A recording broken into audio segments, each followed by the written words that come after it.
You referenced Tommy Wan, versatility. Is that something when you guys went to the portal looking for pieces, you did look for versatility, guys that could play in unranked spots? A little bit. I don't always say, hey, we want to make sure we get a multi-tool player. I think that happens in the secondary a little bit more than up front. Because up front, you can look at, there weren't many guys, I think probably Keir Thomas, Dennis Briggs, and a little bit of Braden, out of my 4 or 5 years here. So it doesn't happen a lot. But I think Tomawa fits into that realm. I mean, he's about 270 pounds. We think he runs well enough to play on the edge, but I think he's got enough stuff to play in the A and B gaps too. Pat's added 15 pounds. How beneficial is it to him to get bigger, and why did you guys want him to get bigger? Well, I think that's just a natural progression. I mean, he's still a young man, he's still growing. And he walks down the hall and you notice the size and you notice his frame getting bigger. And I think, that's a credit to our nutrition staff. It's a credit to Josh Storms, our strength staff. It's a credit to Pat. And I just think it's part of the progression. I mean, look what Josh Farmer's done with his body. I mean, he's bigger than he was last year, and he's moving just as well. So I just think it's part of the development for him. Linebacker DJ Lundy obviously made the decision after going into portal to return. What has he been like since that return, and what has he told you guys he wants to improve upon as he enters his final year? DJ has had his best offseason, but he should. He's going into his later years of his career. I think DJ's taken a lot of steps from a leadership standpoint. I think Tatum and D'Lo really helped that with him. Because he was really part of that group last year with those two. They were all played. It didn't matter which two or those three were in the game. They're all playing. But I think when they left, I think DJ noticed, okay, there's a void here, and not only do I need to make sure I feel part of that leadership void, but he wants to do it. So, questions like he'll reach out and say, Coach, how can I do a better job of this or that? And not even football technique, just maybe of how setting up workouts or how he should watch a tape with the guys or how his communication should be, things he should say, things he shouldn't say. So there's a long list of things that he's trying to work on right now. After him, the linebacker group's really young, a lot of inexperience. Sean has some experience, Omar has some experience. Mm-hmm. How important is the spring for that group to have guys just emerge, push each other, and truly see how the competition kind of figures itself out? The good part about it is, Blake played a ton of special teams. Juice played a good amount of special teams. Murph played a bunch of special teams, even though it wasn't here. So they've all played football. And I truly believe that Omar Graham, what he did last year for us, I mean, he didn't practice in the fall because of the ankle, and he basically battled through it the entire season. And so, last fall camp, I remember what it looked like, and I know exactly what Omar is capable of. And I think there's a lot of good football left in him. The secondary too. It's got to be fun for you to have so many, good players battling for not a lot of spots. I mean, just the competition level of that is where good programs become great, right? Like having competition like that. Yeah, I mean, your best at places like Florida State, what we're building is the competition should be daily. It shouldn't be every Saturday in the fall. And I think you only create that by having capable players throughout your program at all positions. And I think a DB is critical because it's hard to hide a DB that can't play because the ball's coming at him. So you better make sure they all check the boxes. And, obviously you can just look at it. We've recruited a lot of good length, guys that can run, guys that can play the ball, guys that can tackle. And, we're seeing that now, the depth showing up, especially, at safety, Conrad, Ashland, KJ Kirkland, all those names are true freshmen. Some of them help, some didn't. Now they're going into their second year. And now it's okay, now we have some depth at that position again, we've got a lot of good players in the secondary, but they got to go play. And this is what the spring's going to be for. And obviously, Azarie and Fintrell have played a lot of football for you last year. They're penciled in. I know it's penciled in. There's competition, but you figure they're going to be playing a lot if they're not starting. They should be. Who else at corner can be into that rotation? Would you like to have 4 or 5 guys that you're rotating? Last year we played 3. Yeah. And most of the time you're going to at least play 3. But, look what we did last year. We took Azarie, who was our third corner, and we started him at dime so that we could create that role on third down. Now, some games he played more than Ventrell because he was the hot hand, the matchup was good, and he played more. I think you're always trying to find that next piece, so, I mean, obviously all the freshman corners that we signed this year are going to be at corner. But from last year's class, Quindarius Jones, Edwin Joseph, Jabril Rawls add to that mix, and they're all vying for reps, and we will use Edwin and we will use Jabril some at nickel, because I do think it helps grow those guys. Just like, I mean, shoot, we used Renardo Green at nickel last spring.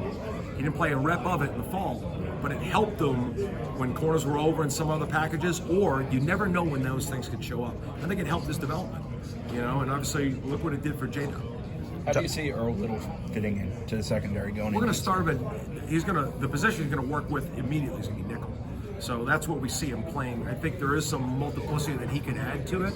But what we try to do, Chris, if you're a returner, we're going to put more on your plate from a position standpoint. Like you'll see Azaria at nickel, you'll see Fentrell at nickel. Earl will probably leave him at nickel for the most part. Greedy, we can kick out a little bit of corner, but Earl will pretty much leave him at one spot here in the spring and let me get comfortable there. What is it about Earl that makes him appealing as a nickel? I thought he was one of the best high school players I've ever seen on tape play DB.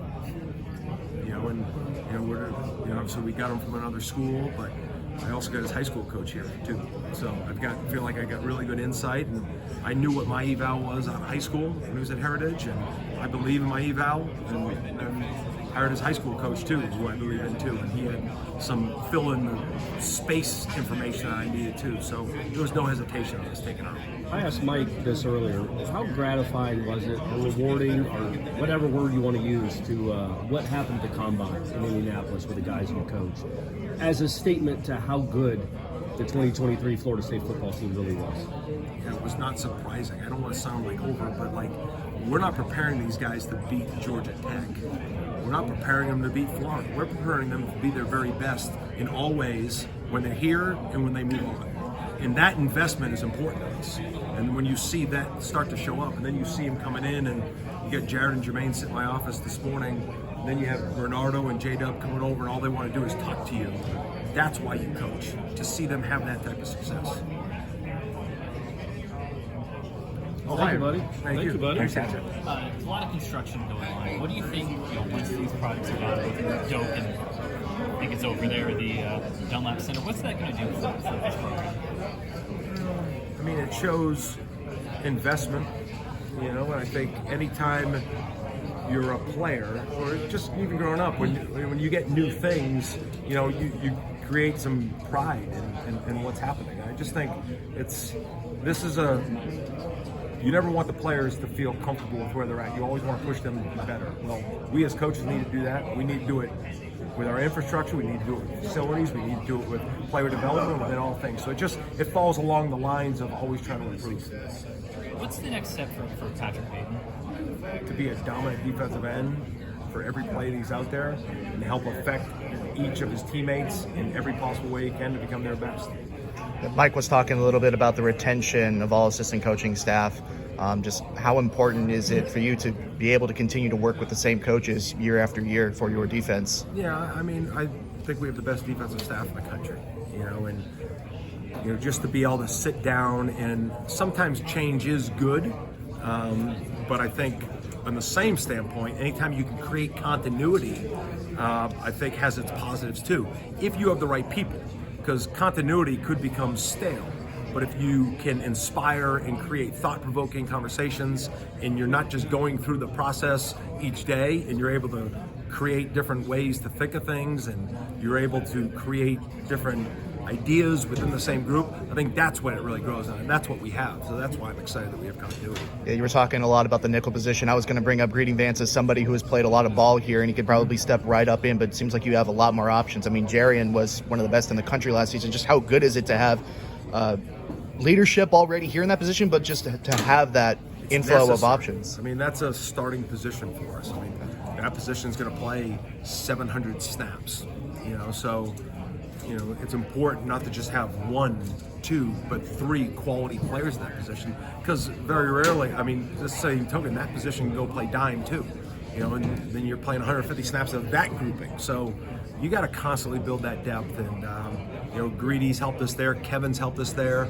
A lot of guys we've recruited in the past are going to get moved in there. And I think it helps the development of all DBs too. Yeah. Fentrell was somebody it seems like really came on much later in the season. Just what are you looking from him this spring to continue to improve? Yeah, he's moving better than he did at any point last year already in this offseason. I think anytime you get somebody later in their career, and they come here with something on their mind, and they realize they want to come back and improve on some things, usually get the best of them. And I don't think I have any doubt that we're going to get the best of Ventrell. Some of the guys we've been talking about, this mix of transfers and kind of homegrown guys. What's kind of from your perspective in the locker room? What are the keys to making that dynamic work with newcomers and also kind of older? Just as long as guys are. I think when you evaluate people, evaluate who they are as people and their character as people is the most important thing, because that's at the outset. Like when you bring people in, this is the trick. You got to make sure that they really have a sense of belonging to a bigger group, and they're not just coming in to try to do it for them. And I think once you create that, you bring that person in, I think the locker room takes care of the dynamic of learning and getting to know each other. You just got to create a structure on your side of the ball or your team. You're providing those opportunities, not just in workouts, not just in on the field practice, but maybe some off the field opportunities for them to grow, put them in other situations.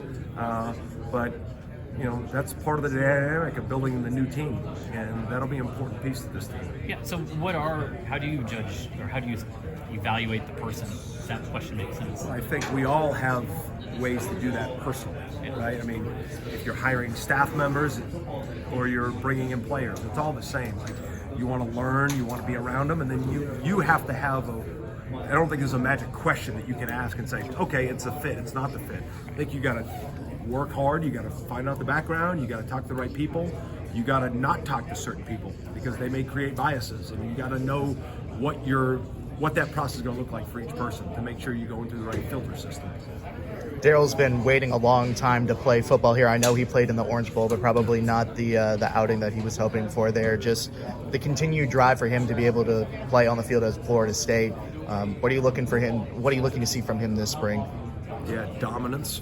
He has all the ability to do it, and he's got a great heart to him. He's got a winning mindset to him too, and he should be a dominant football player. And this is a big time, because now there's no question. He knows he's going to be able to play. We know we got him, and now it's just about him going through it and making sure we show up and get better each day and adjust the things we need to adjust daily, but just keep along the process that I know that's true to him, and he's got a chance to be a really dominant football player. What did he get out of last year, do you think?